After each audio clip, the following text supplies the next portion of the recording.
ত্রয়োদশ জাতীয় সংসদ নির্বাচনে আইনশৃঙ্খলা বাহিনীর ৮,৯৭,১১৭ জন সদস্য মোতায়েন করা হবে।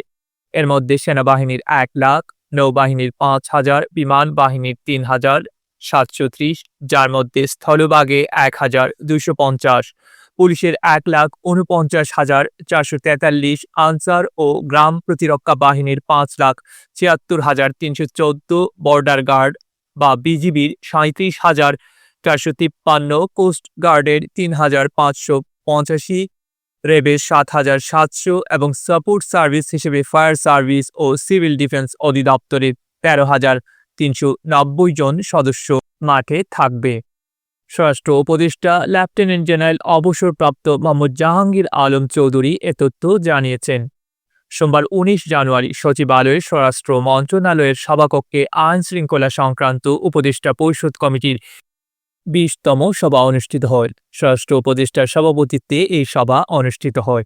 সভা শেষে জাহাঙ্গীর আলম চৌধুরী এসব তথ্য জানান।